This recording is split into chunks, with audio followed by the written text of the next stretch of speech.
नमस्कार, मैं हूं देवांशु। आप देख रहे हैं news for nation. Bharat Tiwari encounter मामले में एफआईआर दर्ज जो है वो हो गई है। किन किन लोगों के खिलाफ एफआईआर दर्ज हुआ है, किन किन धाराओं के तहत जो है ये एफआईआर दर्ज जो है वो की गई है, इस वीडियो में सब कुछ बताएंगे। लेकिन सबसे इम्पॉर्टेंट बात जो इस वीडियो में हम आपको जानकारी दे दें, आखिर पूरे मामले पर ताज़ा अपडेट जो है वो है क्या। देखिए, दिन भर जो है लगातार जो है भरत तिवारी के घर पर जो है परिजनों से मिलने के लिए नेतागण तो जा ही रहे हैं, आमजन तो जा ही रहे हैं। जेंजी जो हैं, जो खासकर जो युवा वर्ग जो है, फेसबुक हो चाहे इंस्टा हो चाहे वो ट्विटर ही क्यों ना हो, लगातार पूरे इनकाउंटर मामले को लेकर जो है वो पुलिस को कटघरे में जो है वो खड़ा कर रही है। और कहीं ना कहीं पूरे बिहार भर में जो है एक ऐसा माहौल जो है वो बनता जा रहा है। हर जगह भरत तिवारी इनकाउंटर की जो है वो चर्चा जो है वो हो रही है। और पुरानी कई सारे वीडियोस जो हैं वो लगातार जो है मौजूदा टाइम में जो है वो वायरल हो रहे हैं भरत तिवारी के एक ही। और उस पर जो है लोग अपने अपने हिसाब से जो है वो प्रतिक्रिया दे रहे हैं।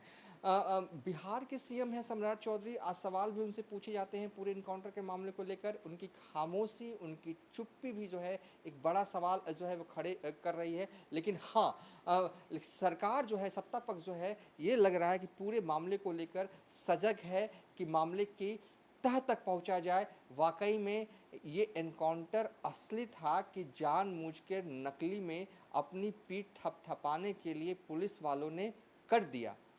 हुआ क्या था उस वक्त जब इनकाउंटर किया गया। इसी बात की तफ्तीश जो है वो सरकार भी चाहती है कि निष्पक्ष तरीके से किया जाए। फिलहाल एफआईआर दर्ज हो गई है पुलिसकर्मियों के खिलाफ जो है वो एफआईआर दर्ज की गई है। किन किन धाराओं में जो है एफआईआर दर्ज की गई है, क्या आने वाले वक्त में जो इस एनकाउंटर के गुनहगार हैं वो जेल भी जा सकते हैं, या फिर आने वाले वक्त में लीपा पोती वाला जो होता है ना सिस्टम, वो काम करेगा। होगा क्या। नए सीएम है सम्राट चौधरी। उम्मीदें बिहार को नई नई हैं, ज़्यादा है। रोहित से जुड़ेंगे।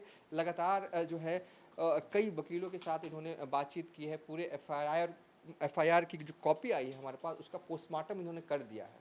होना क्या है, हम रोहित से पूछेंगे। रोहित, सबसे पहले एफआईआर में किन किन लोगों का नाम है? हमें तक ये सूचना है कि पुलिसकर्मियों को भी जो है नाम है, पुलिसकर्मी भी जो है इस एफआईआर में नामजद है।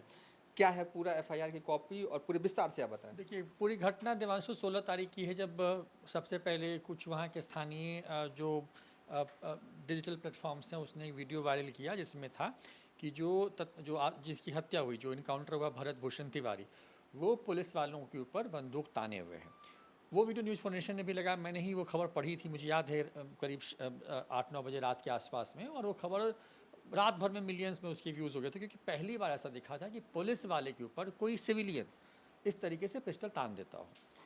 16 तारीख की ये घटना है। 17 तारीख को क्या होता है कि सुबह सुबह इसके एनकाउंटर की खबर आती है, जिसमें फाइनली भरत भूषण तिवारी की मौत हो जाती है। लेकिन एक सामान्य सा इनकाउंटर लग रहा था, मतलब बिल्कुल सामान्य सब कुछ लग रहा था कि नहीं, पुलिस के ऊपर में गोली बंदूक से तानी थी और पुलिस वाले उसको पकड़ने के लिए गए होंगे और पुलिस के ऊपर उसने दोबारा से बंदूक तानी होगी और उसके बाद जो है उसका इनकाउंटर पुलिस ने किया, जिसमें उसकी मौत हो गई। बड़ी बात यह है कि कोई क्रिमिनल बैकग्राउंड नहीं था उसका, मतलब उस इलाके में, मतलब एक प्रतिष्ठित समाज सेवी के तौर पर था। कुछ लोग कहते हैं कि दिमागी तौर पर वो बहुत सही स्थिति में नहीं था, लेकिन चलो ठीक है, वो अलग विषय था। उसके बाद होता क्या है कि इस मामले के सामने आने के बाद पुलिस की तरफ से जो उस पूरे ऑपरेशन में शामिल थे, थाना प्रभारी थे, उन लोगों को सस्पेंड किया जाता है, ये कहते हुए कि आपने 16 तारीख को सही से उन लोगों को टैकल नहीं किया, मतलब भरत भूषण तिवारी को टैकल नहीं किया, और इससे पुलिस की छवि जो है खराब हुई। इनकाउंटर पर कोई बात नहीं हो रही थी।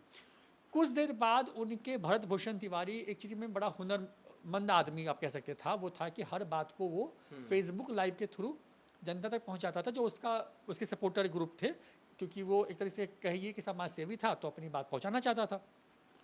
तो उसके फेसबुक लाइव में ये दिख रहा होता है कि वो आदमी हथियार फेंकता है, हाथ उठा लेता है और सरेंडर करता है।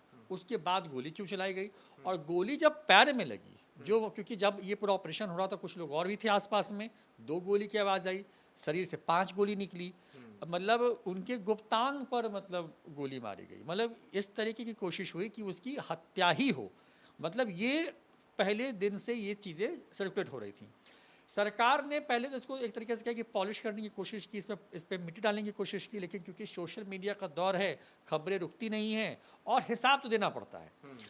अब जाकर के देखिए घटना 17 तारीख की सुबह सुबह की है। 17 तारीख के बाद देवांशु 22 तारीख को जो भरत भूषण तिवारी हैं, जिनकी इनकाउंटर में मौत हुई, जिनकी हत्या हुई या जिसकी मौत हुई आप जो कह लीजिए, उनकी माँ है आशा देवी। उनकी माँ ने एक FIR दर्ज की, 2 पन्नों की FIR है, उसमें उन्होंने पूरी बीती बताई है। और वो जो मैंने आपको बताया कि भाई फेसबुक लाइव में दिख रहा था कि उसने हथियार डाल दिए हैं, 2 गोली लगने की बात थी जो पैर के नीचे के हिस्से में लगी, फिर गोली कमर के पास में और और स्प्लीन जहाँ पे होता है उस पार्ट में, जो पोस्टमार्टम रिपोर्ट कहती है। और उनके गुप्तांग में गोली कैसे लगी, क्योंकि गोली तो बस 2 चली, तो फिर 5 गोली, 3 गोली और कैसे चली। पुलिस ने जो बयान दिया उसमें पुलिस ने ये तर्क दिया कि 10 गोली चलाई गई भरत भूषण तिवारी की तरफ से और पुलिस को अपनी आत्मरक्षा के लिए गोली चलानी पड़ी। चलिए ऐसा ये भी संभव था, लेकिन जो वीडियो था वो चीख चीख के कह रहा था कि क्या हुआ। अब उसी वीडियो के आधार पर उनकी माँ ने 2 पन्नों की जो है एक चिट्ठी जो है, मतलब आवेदन जो है वो SP भोजपुर को दिया। श्री राज वहाँ के SP हैं, उनको दिया और उसमें विषय लिखा कि मेरे पुत्र भरत भूषण तिवारी को दोषी पुलिस कर्मियों जिन्होंने उसकी हत्या की है के विरुद्ध प्राथमिकी दर्ज करने के संबंध में। सम्राट चौधरी ने क्योंकि उन्होंने भी कुछ बहुत जल्दबाजी में कह दिया, बड़ी किरकिरी हुई, सरकार ने बहुत जल्दबाजी बहुत सारी बातें कहीं, उससे किरकिरी हुई और अंतिम में जाकर के इस पूरे मामले के लिए शाहाबाद रेंज के जो अधिकारी हैं, जो टॉप मोस्ट पुलिस के, वो तो जांच कर ही रहे थे। फिर जुडिशियल इंक्वायरी सरकार ने घोषित कर दी, लेकिन मामला शांत नहीं हो रहा था, क्योंकि इसके साथ बिहार ही नहीं देश के लोगों का सेंटीमेंट जुड़ गया कि जो व्यक्ति कॉमन लोगों के लिए लड़ता रहा हो, उसका इनकाउंटर अगर पुलिस ने किया है तो ये बर्दाश्त नहीं हो सकता है। दूसरी तरफ बाद में सरकार को शायद इसका एहसास हुआ, कई मंत्रियों के बयान है देवांशु, कई सरकार के विधायक, कई उनके बड़े चेहरे जो हैं सरकार में जो हैं, BJP के, जदयू के, ये तमाम लोग जो हैं वो उनके घर पहुंचे और कहा कि नहीं पुलिस ने गलत किया है। अशोक चौधरी तो यहाँ तक कहा कि अगर उसने बंदूक तानी थी, अगर वो मानसिक रूप से विक्षिप्त था तो मतलब आप पकड़ के लाते, उसका इलाज करवाते। गोली कैसे मारी और हत्या कैसे कर दी, उसके तमाम DM SP के साथ में तस्वीरें हैं उसके कार्यक्रम में बड़े बड़े अधिकारी शामिल होते हों, वो बड़े बड़े अधिकारियों के साथ मंच पे होता हो और उसकी हत्या जब जिस तरीके से हुई, क्योंकि मैं हत्या ही शब्द इस्तेमाल कर रहा हूँ क्योंकि अब ऑफिशियली पुलिस ने इसको हत्या मान लिया है, क्योंकि FIR अब यही हुई है। कल ADG लॉ एंड ऑर्डर की प्रेस कॉन्फ्रेंस थी पुलिस मुख्यालय में, उसमें पहली बार पुलिस ने गलती मानी। और कल ही देवांशु जो FIR मेरे पास है, जो स्क्रीन पर दर्शक देख भी पा रहे होंगे, FIR 22 तारीख की डेट में, उसमें पूरी कहानी जो है बिलोटी गांव में क्या क्या हुआ 17 तारीख को, ये तमाम कहानी जो है इसके अंदर है। उसके बाद इसमें कुछ सेक्शंस लगाए गए हैं, वो सेक्शंस जरा हम पढ़ देते हैं, उसके बाद देवांशु थोड़ा सा आगे करते हैं। तो देखिए इसमें सेक्शन क्या है कि रजिस्टर शाहपुर, क्योंकि थाना बिलोटी जो गांव है वो शाहपुर थाना के अंदर पड़ता है, केस नंबर जो है वो 178/26 है। 22 तारीख के दिन में ये जो है दर्ज हुआ है FIR, यानी कि कल हुआ है। करीब 24 घंटे जब हम ये वीडियो शूट कर रहे हैं तो इस FIR को हो चुके हैं। अब इसमें जो सेक्शंस लगाया गया है वो BNS की धारा 103 है, जिसको आप कह सकते हैं हत्या करने का मामला दर्ज हुआ है इनके ऊपर। इसके साथ 3/5 है कॉन्स्पिरेसी करने का, यानी कि जब किसी मामले में किसी व्यक्ति की हत्या हो रही है या किसी के खिलाफ कोई साजिश हो रही हो और उसमें एक से अधिक व्यक्ति शामिल हो, क्योंकि मां ने FIR 5 कहा है कि जो DSP, जो SDPO हैं और जो थाना प्रभारी हैं, उनकी देखरेख में ये पूरा इनकाउंटर जो है करके उसकी बेटी की हत्या की गई है। तो जो अन्य लोग थे, क्योंकि कॉन्स्पिरेसी हुई इसमें, तो उनकी माँ के बयान के आधार पर इसमें कॉन्स्पिरेसी की जो धारा है 3/5 जो है वो लगाई गई है। और साथ ही साथ देवांशु इसमें आर्म्स एक्ट की धारा जो है 27 लगाई। लेकिन हालांकि मेरी जो वकीलों से बात हुई वो कह रहे हैं कि बहुत मतलब इसका नहीं, इसलिए नहीं है क्योंकि पुलिस के पास तो लाइसेंसी हथियार होता है, ये तब लगता है जब गैर लाइसेंसी हथियार, लेकिन पुलिस के पास तो हथियार लाइसेंसी थे। लेकिन शायद पुलिस को ये लग रहा हो कि जिस गोली से भरत भूषण तिवारी की हत्या हुई या इनकाउंटर किया गया, वो उसमें से 5 गोली क्या पुलिस की है या नहीं, शायद इसके लिए शायद इसमें ये ऐड ऑन किया होगा ताकि इसकी जांच हो पाए। उसमें ये तमाम बातें लिखी हैं देवांशु, लेकिन बड़ी बात क्या है, देखिए अब ये सब कुछ तो ठीक है, सरकार ने कर लिया और संजीव कुमार जिसकी आयु बनाए गए हैं, सब कुछ हुआ, लेकिन मेरा सवाल है देवांशु, हत्या के मामले में अनुमति की जरूरत तो कोर्ट की भी नहीं होती है। यानी कि सरकार के जो SDPO, जो DSP साहब हैं, वो अपने घर पे नहीं है, अपने दफ्तर में नहीं हैं, भाग गए हैं, गिरफ्तार क्यों नहीं कर रही है पुलिस? अगर जब किसी व्यक्ति पर नेम्ड एफआईआर हो जाए हत्या की, मैंने किसी की हत्या की हो और आपने मान लीजिए मेरे ऊपर प्राथमिकी दर्ज कराई हो और ये हो कि रोहित कुमार ने फलना आदमी की हत्या कर दी है, तो पुलिस के पास सबसे पहले जो अधिकार होता है कि भाई उस आदमी को पहले खोजो। हाँ। तो क्या आपके एसडीपीओ साहब आपके पकड़ में नहीं है? राजेश कुमार शर्मा जी, आपके जो थाना प्रभारी महोदय हैं राजेश मालाकार जी, वो आपके मतलब जिनको आपने सस्पेंड कर दिया ये कहते हुए कि उन्होंने सही से टैकल नहीं किया 16 तारीख को भरत भूषण तिवारी को, जिसकी वजह सरकार पुलिस की किरकिरी हुई, आपने ड्यूटी सही से नहीं की। ये बात कह के उसको सस्पेंड किया हो, वो क्या बिहार छोड़ के भाग गया है वो लोग, वो आदमी? 5 लोग जो लोग हैं जो कि सब पुलिस की यूनिफॉर्म वाले, जो आपकी ऑन पे मतलब जो आपके स्टाफर हैं, मतलब जो सरकार के लिए काम करते हैं, वो सब भाग गए हैं बिहार छोड़ के। क्या आपने 24 घंटे के अंदर उनको पकड़ा नहीं? आपने क्या उनसे कोई पूछताछ की? नियमतः अगर एक आम आदमी ऐसी घटना कर दे देवांशु, तो पुलिस अगर उस आदमी तक पहुंच पाए, अगर वो भगौड़ा नहीं है, अगर नहीं भागा है, तो पुलिस उस आदमी को गिरफ्तार करती है। अनंत सिंह का मामला याद करिए, क्या हुआ था? आरोप लगा था ना बस कि उनके घर में हथियार बस मिला है, गिरफ्तारी हुई। तो मतलब आप इस तरह के मामलों में तुरंत मतलब गिरफ्तार कर लेते हैं, लेकिन हाँ, मतलब अब सवाल यह है कि जो जज जो अधिकारी हैं या पुलिसकर्मी हैं, उनकी गिरफ्तारी कब तक होती है? एफआईआर में उनका नाम है तो कभी भी गिरफ्तारी हो सकती है, लेकिन सवाल यह है कि क्या पुलिस क्या जो है वो गिरफ्तार करेगी, या कि पूरे मामले को लेकर देखिए, लेकिन हालांकि ये पूरा मामला जो है वो काफ़ी हाईलाइट हो चुका है, लग नहीं रहा है कि अब ये दबने वाला है, लेकिन कहाँ तक जाएगा? क्या जेल जाएंगे तो कितने दिन के लिए, या सस्पेंड करके ही छोड़ देगी, या कि पूरे मामले को लेकर एग्जिट प्लान ढूंढ रही है सरकार? सरकार के पास मैं बताता हूँ एग्जिट प्लान भी होता है सरकार के पास।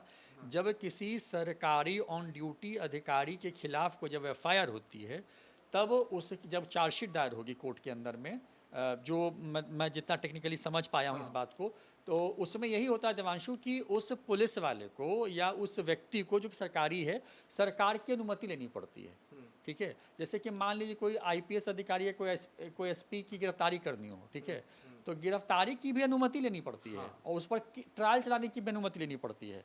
मतलब लेकिन हत्या जैसे मामले में अगर किसी व्यक्ति, किसी पुलिस वाले के ऊपर, किसी अधिकारी के ऊपर या किसी आम आदमी जन के ऊपर में अगर ये एफआईआर है, तो उसकी गिरफ्तारी का अधिकार होता है, जो कि इस पूरे मामले को इन्वेस्टिगेट कर रहा है।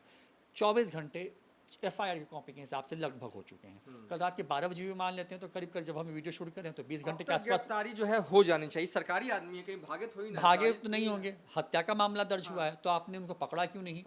क्योंकि इस समय तो बेल भी नहीं है। और सबसे बड़ी बात है कि इसमें सजा भी कोई 1-2 साल की नहीं होती है। इसमें सजा होगी तो मतलब होगी उम्र कैद की, हो गया तो फांसी होती है।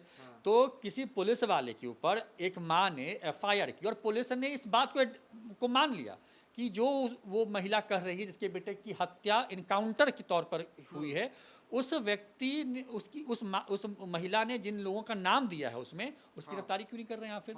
तो यानी कि आप बचा रहे हैं, मतलब कि आप बस ये आईवॉश है जो पॉलिटिकल ड्राफ्ट। मुझे लगता है कि जब से सरकार बनी है देवांशु, मतलब ये सम्राट चौधरी की जब सरकार बनी है बिहार में, तब से मुझे लगता है कि ये बिहार का ये सबसे बड़ा कोई मामला है जो इस लेवल पर पिछले 16 तारीख से लगातार पीक पर है। मतलब कि करीब 6 दिन हो गए हैं इस मतलब इस घटना को। और एक मुझे ऐसा लगता है रोहित कि ये अरसे बाद मैंने कोई ऐसा मामला देखा है, क्या सत्ता पक्ष क्या विपक्ष, सत्ता पक्ष के लोग ज्यादा मुखर हैं, विपक्ष से ने तो एक प्रेस कॉन्फ्रेंस किया, बात खत्म, सत्ता पक्ष के लोग ज्यादा जा रहे हैं उनसे मिलने के लिए। वही बात है ना कि मतलब कि मिलने जा रहे हैं, क्योंकि पता है ना कि किरकिरी किसकी हो रही है, थू किस पर हो रहा है, ये तो पता है ना। क्योंकि भरत भूषण तिवारी की भले ही हत्या हो गई हो, उनको इनकाउंटर में मार दिया गया हो, लेकिन भरत भूषण तिवारी के साथ बिहार का सेंटिमेंट है, देश का सेंटिमेंट है। तमाम लोग जा रहे हैं, बड़े बड़े लोग आ रहे हैं उनसे मिलने के लिए, उनके परिवार से मिलने के लिए। भाई इस तरीके से हत्या थोड़ी होती है।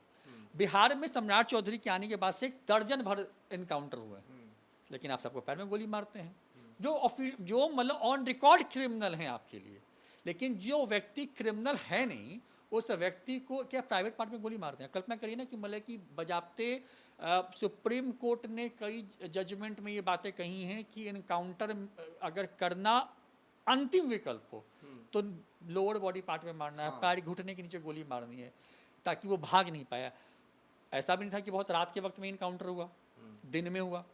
नहीं, ये तो दिख रहा है पूरा सीन, जो वीडियो जो भरत तिवारी ने बनाया उसके हिसाब से दिख रहा है कि इनकाउंटर जो है वो फर्जी है। बहरहाल रोहित, आपका बहुत बहुत शुक्रिया। आगे भी हम भरत तिवारी को लेकर जो भी अपडेट आएगा वो देंगे। इस वीडियो में हमने आपको ये जानकारी दी कि एफआईआर दर्ज जो है वो कर लिया गया है। अब तक जो एफआईआर में जो धाराएं लगाए गए हैं उसके हिसाब से जिन पुलिसकर्मियों का नाम एफआईआर में है उनकी गिरफ्तारी हो जानी चाहिए थी, लेकिन हुई नहीं है। सवाल ये कि क्या सरकार ने एग्जिट प्लान बना लिया है इस एनकाउंटर से जो सवाल उठ रहे हैं उससे बचने के लिए। फिलहाल इस वीडियो को यहीं पर वाइंड अप कर दिए जाते हैं इसी सवालों के साथ।